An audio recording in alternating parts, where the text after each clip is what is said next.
Shalom, meus irmãos. De fato, para entender, vós sois deuses, todos vós, filhos do Altíssimo, e como homens morrereis. Ora, totalmente linkado com a ideia de todos pecaram, destituídos foram da glória de Deus. Se você analisa esses dois textos, partindo do viés religioso, doentio, sarcástico, antiquado, anticristo, literal, teológico, das entidades, você não consegue decifrar. Se você analisar partindo do viés de que Deus é luz e nele não há treva nenhuma, partindo do viés que toda a escritura e todos os escritos acompanham e convergem para a ideia de que Deus é luz e nele não há treva nenhuma. Então não há contradição, não há incoerência, não há confusão. Ora, a gente vê muita confusão nas Babilônias da vida, nos entendimentos errados, nas sacadas errôneas e nas chaves mal decodificadas. Todos pecaram e destituídos foram da glória de Deus. Então, vamos entender, se todos pecaram, existe um grupo que pertence a todos. E esse grupo é um grupo de seres que estavam em uma categoria. Porque, olha, se todos pecaram e foram destituídos, para não ser destituídos, eles tinham que não pecar. Então, se eles não pecassem, ou não pecando, eles são instituídos. Então, vamos entender a ordem exata das coisas. Todos estão instituídos. Essa é a ordem exata. E todos conseguiram pecar. Todos cometeram uma atitude.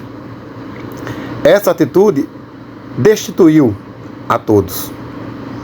E todos estão instituídos aonde? Estão instituídos na glória de Deus, na presença de Deus, na família de Deus, no status que Deus colocou. Por quê? Porque Deus criou a todos como filhos. Ora, Ele é o próprio genitor de todos. Então vamos entender. Todos, nesse momento, inclui os que podem ter a possibilidade de retornar. Por quê? O entendimento é: todos pecaram e destituídos foram da glória de Deus. Mas a todos os quantos o receberam, deu-lhes o poder de serem feitos filhos de Deus. Outra versão, deu-lhes o poder de se tornarem filhos de Deus. Outra versão, deu-lhes o poder de voltarem a ser instituídos. Ora, vós sois deuses, todos vós filhos do Altíssimo, e como homens morrereis. Juntando esses dois textos, teremos a chave e a decodificação perfeita de que todos é um grupo que, diante do Criador, diante do Pai, estavam no mesmo status quo de filhos. E por cometer um erro, todos foram destituídos, foram retirados da herança, do estado de situação que estavam, e passam a estar em um estado de dívida. Ora, a pergunta que você pode fazer é: Jesus veio na Terra para morrer pelo pecado da humanidade.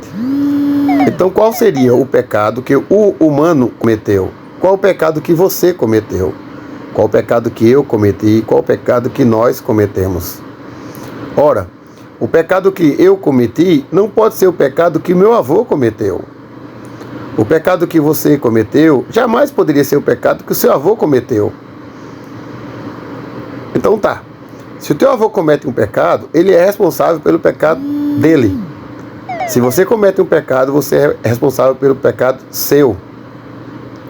E se as escrituras falam que todos pecaram e destituídos foram da glória de Deus, então todos cometeram o mesmo pecado no mesmo momento, ou no mesmo aeon, ou no mesmo temporal de tempo, ou na mesma atemporalidade. Então tá, em uma situação anterior a estarmos vivos na Terra, a entrarmos nesse teste videogame, onde existe o bem e o mal, onde existe coisas na nossa vida que são boas e coisas na nossa vida que são más. Então é óbvio entender que A experiência que passamos aqui na Terra, o teste que passamos aqui na Terra, não é um paraíso, nunca será. E o entendimento de que pode ser ou será um paraíso não passa de um entendimento satânico enganador, querendo fazer você não voltar ao seu estado anterior. O seu estado anterior, o meu estado anterior, é de filho de Deus, filho do Altíssimo. Ora, filho do Altíssimo é aquele que está instituído. Então hoje, quem está instituído na glória de Deus? O Senhor Jesus, os anjos, a família celestial. Então, se os anjos e o Senhor Jesus está hoje na família de Deus, instituídos, e a família de Deus está instituída na glória de Deus, e nós estávamos instituídos e pecamos, e porque temos cometido esse pecado, nós somos destituídos, significa dizer que nós estávamos na mesma situação que o Senhor Jesus e que os anjos estavam. Qual situação nós estávamos? Nós estávamos no estado. No estado quer dizer momento presente. Existem 3 estados da matéria conhecidos por todos, mas na verdade são mais de 3 estados. Existe um estado chamado plasma, mas tudo bem. Vamos entender o basicão. Estado sólido, estado líquido, estado gasoso. São os 3 estados da água. Então a água pode se apresentar como líquida, a água pode apresentar como sólida, a água pode se apresentar como gasosa. O estado é o momento presente em que se encontra. Então qual era o estado que nós estávamos quando estávamos instituídos? Estado de anjo. É como se fosse a água estando no estado gasoso. Estado de anjo. É a essência. É o abstrato. Não se toca, mas existe. Você não pesa. Você não pesa. Você não pega. Você não empurra. Você não esmurra. Ora, o estado sólido, você aperta, empurra. E o estado líquido você também faz. Mas é um estado diferente. Então vamos entender, nessa pequena analogia que eu fiz da água, foi só para dar um exemplo, para você perceber que todos nós somos uma essência. Nós não somos um corpo que habita no espírito. Nós não somos uma alma que habita no espírito. Nós somos um espírito que habita no corpo. Somos um espírito que usa o avatar, o corpo, para se locomover na terra. Ora, a situação que nós estávamos nos constituía poderes e situações superiores a que estamos hoje. Hoje nós somos limitados aos 5 sentidos. O estado anterior era ilimitado, porém não era só 5 sentidos, eram inúmeros sentidos. Cada um em sua categoria, cada um em sua família. Isso é algo a gente estudar futuramente. O que quer dizer a categoria, o que quer dizer a família, e cada um em sua espécie. Quando o Senhor Jesus diz: arrependei-vos porque está próximo do reino de Deus, você não tem que se arrepender porque o seu avô cometeu um erro, porque a sua avó cometeu um erro. Porque lá em Ezequiel fala que a alma pecar, essa morrerá. A alma que pecar, essa morrerá. O avô não vai comer, o pai não vai comer a uva, e os dentes do neto, os dentes do filho vai ficar verde. Cada um que plantar vai colher o que plantou. E essa é a justiça em equidade, a justiça perfeita, traçada no mundo espiritual, para que todos estejam em cima dela e não à parte dela. Então todos os anjos, todos os demônios, todos os seres celestiais e todos os humanos, seja lá em que estado estejam as essências. A sua essência hoje está no estado de humano. A sua essência real, natural, verdadeira, a sua realidade é o estado angelical. Significa dizer que todos nós, no primeiro momento, participamos de Gênesis 1:1, que diz: e fez Deus, criou Deus no princípio os céus e a terra. Quer dizer, em Jesus, Deus criou os céus e a terra. Deus criou tudo, ponto. Toda a criação foi fabricada. Todos nós fomos fabricados. Todos nós passamos a existir em Gênesis 1:1. A partir daí, existe uma rebelião no céu, existe uma revolta no céu, onde há uma extremidade e uma extensa tentativa de golpe de Estado querendo derrubar Deus. E nesse golpe de Estado, 3 grupos se dividiram em 3 grupos distintos, diferentes. Um grupo foi o grupo que tentou apoiar Satanás duvidar de tudo que é Deus, de quem é Deus e tentar crucificar o próprio Deus. Esse grupo era o grupo de Lúcifer. O Lúcifer se tornou senhor das trevas, Satanás. Um grupo resolveu defender. Esse grupo ficou ao lado do pai. É o grupo que representa o irmão mais velho da parábola do filho pródigo. E o grupo resolveu ficar neutro, em dúvida. Será que Deus tem razão? Será que o diabo tem razão? Quem está falando a verdade? Não sei, porém ficarei neutro vendo a guerra atuar. Anjos morreram de um lado, anjos morreram do outro. Anjos das trevas se tornaram seres das trevas. Anjos da luz permaneceram com seu livre-arbítrio sem se afastar do Pai. Anjos das trevas entregaram seu livre-arbítrio tomando uma única posição: assumir total treva, assumir total maldade e tentar derrubar Deus do seu trono, crucificando-o no próprio céu. A proposta que existe agora é que os neutros, que se refere aos humanos, sim, os humanos são os neutros. Humanos são anjos que ficaram neutros e por sua neutralidade, e a explicação disso se encontra em seres quentes ou seres frios. Se for mornos, vomitar-te-ei da minha boca. Ora, o entendimento de morno é o entendimento de neutro, é o entendimento daquele que não tomou atitude, nem sendo quente, sendo luz, estando do lado de Deus, nem sendo trevas, sendo frio, estando do lado das trevas, estando do lado de Satanás, estando do lado de Lúcifer. Então, como existe a neutralidade, existe a mornidade, existe o termo dos mornos e o grupo dos mornos, o Pai criou um lugar, um palco, onde todos estariam fazendo seu momento, contracenando, atuando, para fazer a sua decisão vital, se querem ficar do lado do Pai ou querem ficar do lado das trevas. A grande guerra começou. A grande guerra começou. Nesse momento está os anjos das trevas, desembaiando suas espadas, puxando seus poderes, jogando seus raios laser, jogando suas tecnologias superiores nos anjos da luz. E os anjos da luz fazendo a mesma coisa, defendendo o reino do Pai. E os anjos neutros colocando apenas sua blindagem para que eles não sejam afetados, apenas observando o pau comer. O Criador dá um stop nessa grande guerra, no primeiro reencontro, na primeira grande guerra, e ele faz a pergunta: de qual lado nós estamos? E nós dissemos que amamos o Pai, porém não sabemos qual é a verdade, o que decidir. E agora é o momento, é o tempo da humanidade passar por um teste. E a cada dia, a cada momento, uma estrela cai do céu e um grupo de pessoas vem para a Terra. Esse grupo de pessoas entra na roda da vida, entra como uma criança, passa pelo líquido amniótico que provoca, pela palavra amniótico, vem derivação da ideia amnésia, que provoca o apagar da memória, por isso não lembramos, porque o líquido é amniótico. O líquido podia ser qualquer coisa, gente. O líquido podia ser soda cáustica, podia ser água, podia ser qualquer coisa. Não, o líquido é amniótico, e essa palavra amniótico arremete à palavra amnésia. Semelhante o texto que diz nos Salmos: e tu, ó Senhor, nos fizeste beber do cálice do esquecimento. Ora, essa teoria que você se depara agora pode ser nova para você, você pode não saber, não entender, mas ela era algo muito praticado, muito visto, muito vivido por todos os homens de Deus, e principalmente nos primeiros anos em que o Mestre, Senhor Jesus, Yahushua HaMashiach, esteve na Terra.